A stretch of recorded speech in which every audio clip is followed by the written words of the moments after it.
जय भीम साथियों, स्वागत है आप सभी का मेरे शिल्पी अम्बेडकर चैनल में। दोस्तों, आज के एपिसोड 1106 एपिसोड है और इसकी शुरुआत थाने से होती है। जैसा कि आप सभी जानते हैं, जैसे ही भीमराव जी के सारे समर्थक वहां पे पहुंचते हैं तो शिक्षा अधिकारी के कहने पे जो हवलदार लोग सब थे सभी भीमराव जी के समर्थक पे बंदूक तान देते हैं। इसीलिए उससे पहले ही वहाँ पे भीमराव जी, राम जी काका और चौल के जितने भी लोग थे वो सभी पहुँच जाते हैं। उन सभी को बंदूक ताने देख के भीमराव जी अपने समर्थक से कहते हैं कि आप रुक जाइए, इससे आगे नहीं जाइए, क्योंकि मैं इन सभी की चाल समझ रहा हूँ, ये क्या करने वाले हैं। उनकी आवाज़ सुन के शिक्षा अधिकारी और पुलिस अधिकारी दोनों बाहर आते हैं। उनको देख के शिक्षा अधिकारी को समझ में आ जाता है कि भीमराव बहुत तेज़ है। तो कहते हैं भीमराव जी से कि भीमराव, तुम्हें क्या बात करनी है, बताओ। तो भीमराव जी उससे पहले बोले ही कि फिर से शिक्षा अधिकारी कहने लगते हैं कि आओ अंदर, हम बात करते हैं, लेकिन तुम्हारे साथ जितने भी तुम्हारे समर्थक आए हुए हैं वो कोई अंदर नहीं जाएगा, सब यहीं पे खड़े होकर इंतज़ार करेगा। इसके लिए भीमराव जी मान जाते हैं कि चलिए ठीक है, मैं खुद ही अकेले आपसे बात करने जाऊंगा।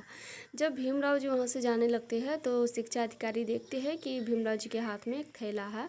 तो शिक्षा अधिकारी कहते हैं कि इस थैले को तुम यहीं पे रहने दो और चलो अंदर। तो भीमराव जी कहते हैं कि नहीं, मैं थैला के साथ जाऊंगा अंदर बात करने। तो शिक्षा अधिकारी उनसे पूछते हैं कि इस थैले में ऐसा है क्या। तो भीमराव जी कहते हैं कि चलिए मैं आपको अंदर ही बताऊंगा। जिसके बाद पुलिस अधिकारी, शिक्षा अधिकारी और भीमराव जी तीनों अंदर बात करने चले जाते हैं। उनके जाने के बाद ये सभी लोग सोच रहे थे कि अंदर क्या बात होगी नहीं होगी, समझ में नहीं आ रहा है। उसी समय वहाँ पे मेघनाथ आ जाते हैं।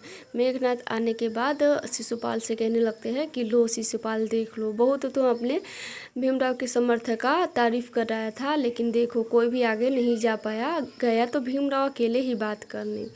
तो रमा और श्यामला उनसे कहती है कि ठीक है, आप भी जाइए अंदर और जाके देखिए कि मेरे पति कैसे बात कर रहे हैं और आप ही आके बताइएगा बाहर। जिसके लिए मेघनाथ को बहुत गुस्सा आ रहा था, लेकिन वो फिर भी अंदर जाते हैं सुनने के लिए कि वहाँ पे क्या हो रहा है। उनके जाने के बाद दीपक सभी को सुझाव देते हैं कि अंदर पता नहीं क्या बात हो रही होगी, हम सभी को नहीं पता है, लेकिन हम सब एक काम कर सकते हैं। हम सभी एक साथ नारे लगाते हैं कि हमें शिक्षा चाहिए, हमें शिक्षा चाहिए। इतना मतलब कि कहने के बाद जितने भी चौल वाले थे, जितने भी भीमराव जी के समर्थक थे, सभी ये कहने लगते हैं कि मुझे शिक्षा चाहिए, मुझे शिक्षा चाहिए।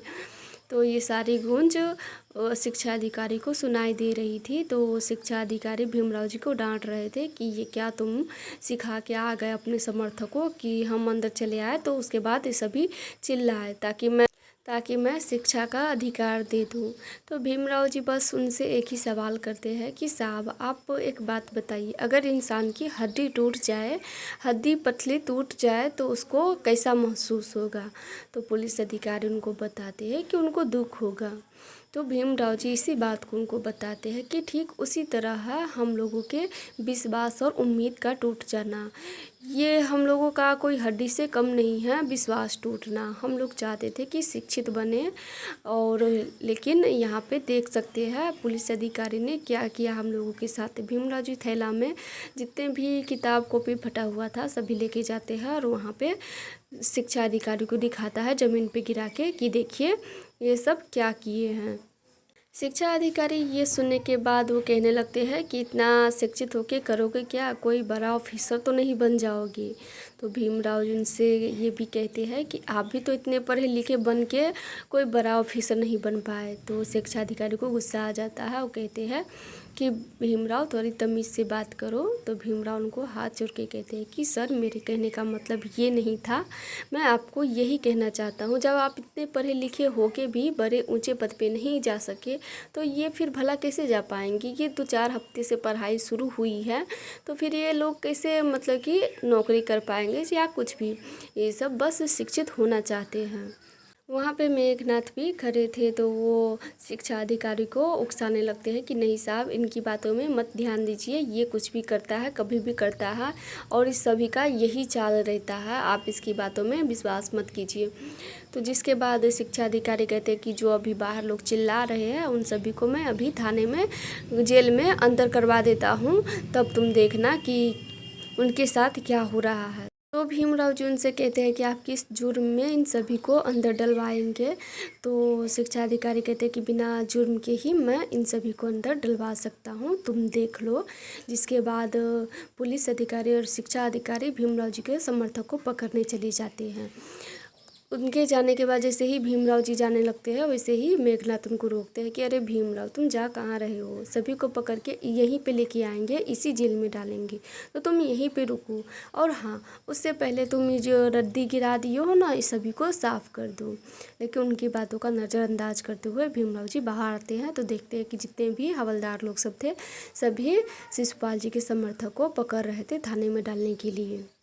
उसी समय रमा एक हवलदार से सवाल कर बैठती है कि आप किस जुर्म में इन सभी को पकड़ के ले जा रहे हैं।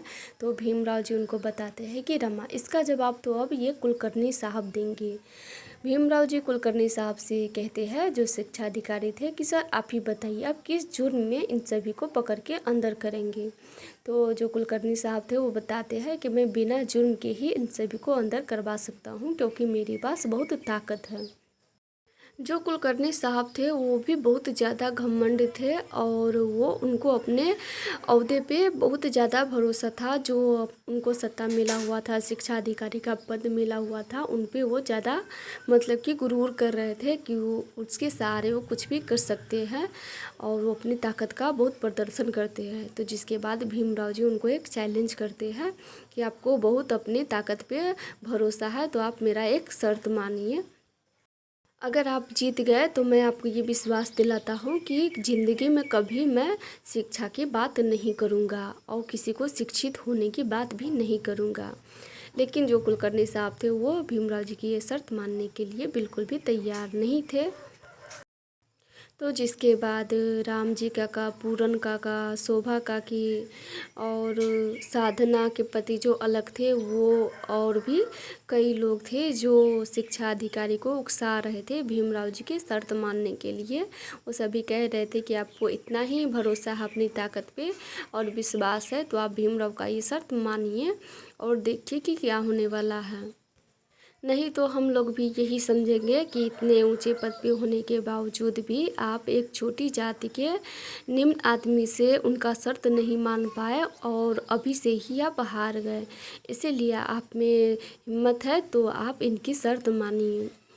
राम जी काका, शिशुपाल जी और बाकी लोग जो थे वो सभी भीमराव जी के कहने पे शिक्षा अधिकारी को उकसा रहे थे, क्योंकि भीमराव जी थाने जाने से पहले ही राम जी काका, पूरन काका और नंदू काका इन सभी को बता दिए थे कि आप वो वहाँ पे क्या होगा हम नहीं जानते हैं, वो लोग मानेंगे भी कि नहीं मानेंगे हमें शिक्षा देने के लिए, लेकिन हम एक काम कर सकते हैं वैसे स्थिति में आप लोगों को करना बस ये है, मैं उस साहब को कहूँगा एक शर्त मानने के लिए, लेकिन आप लोग उनको इतना उकसाइएगा कि वो मजबूर होके मेरा ये शर्त मान ले। तो राम जी और पूछते भी है कि कैसी शर्त है भीम बेटा। तो भीमराव जी बताते हैं कि मैं वहीं पे बताऊँगा बाबा की क्या शर्त है। इसी तरह से वहाँ पे सभी उनको उकसा रहे थे। तो जिसके बाद कुलकर्णी साहब भीमराव जी की शर्त मानने के लिए तैयार हो जाते हैं कि चलो मैं ठीक हूँ, तुम्हारा शर्त ये मानने के लिए तैयार हूँ। उसके बाद भीमराव जी बताते हैं कि आपके व्यवस्था के पास एक प्रतियोगिता होने वाली है, एक परीक्षा होने वाला है और जो विद्यार्थी पास करेंगे उन सभी को छात्रवृत्ति भी दिया जाएगा। तो मैं आपको यही कहना चाहता हूँ कि जितने भी हमारे विद्यार्थी हैं वो सभी उस परीक्षा में पास होके दिखाएंगे। भीमराव जी ये शर्त कुलकर्णी साहब से कहते ही है कि जितने भी भीमराव जी के विद्यार्थी थे वो सभी कहने लगते हैं कि भीमराव ये क्या बोल रहे हो, हम लोग परीक्षा नहीं दे पाएंगे, तुमने पढ़ने के लिए कहा तो हम लोग पढ़ना शुरू किए, लेकिन अब तुम कहोगे परीक्षा देने के लिए तो ये हमसे नहीं हो पाएगा। इतना कह के भीमराव जी के समर्थक वहाँ से जाने लगते हैं। तो रमा उनको रोकने की कोशिश करती है, तो शोभा काकी रमा को रोकती है और कहती है कि रमा इन सभी को रोको मत, क्योंकि ये लोग परीक्षा नहीं दे पाएंगे। और वही क्यों, मैं भी इस बात से सहमत नहीं हूँ। तो इतना कह के शोभा काकी भी वहाँ से चली जाती है। जिसके बाद कुलकर्णी साहब और पुलिस अधिकारी और मेघनाथ जी ये सभी मिलके भीमराव जी का मजाक बनाने लगते हैं कि जिस आदमी के लिए तुम इतनी लड़ रहे थे वही आदमी तुम्हारा साथ छोड़ के चला गया, अब कैसे लड़ पाओगे।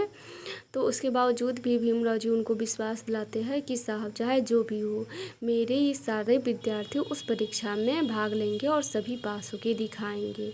यह सुनने के बाद कुलकर्णी साहब कहते हैं कि ठीक है, लेकिन ये बात ध्यान रखना भीमराव, एक भी विद्यार्थी फेल नहीं होनी चाहिए, नहीं तो तुम्हें फिर दोबारा शिक्षा करने की बात नहीं करनी होगी।